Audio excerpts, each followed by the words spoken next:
Multiplication of integers. We will learn about the multiplicand and multiplier. The number to be multiplied is called the multiplicand. The number with which we multiply is called the multiplier. The numbers to be multiplied are called factors. Example, multiply 20 by 2. The multiplicand is 20 and the multiplier is 2. 20 and 2 are called factors. Their product is 40.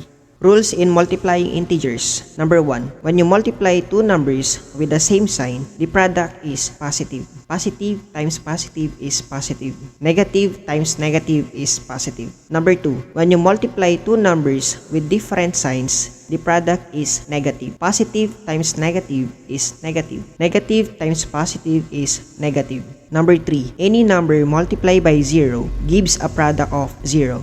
0 times any number is 0. Let's have examples. Same signs. Number 1. 2 times 5 is 10.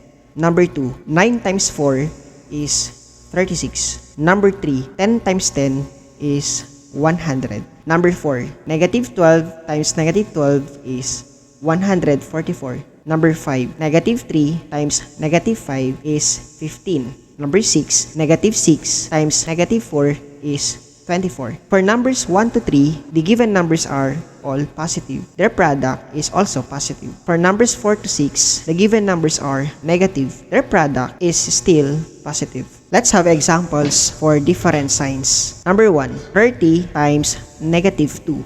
The product is negative 60. Number 2, 15 times negative 4.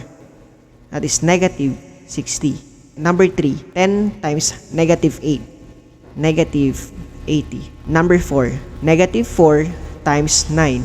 Negative 36. Number 5. Negative 16 times 2. Negative 32. And number 6. Negative 50 times 4 is negative 200. So the product of two numbers having different signs is always negative. That ends our discussion on multiplication of integers.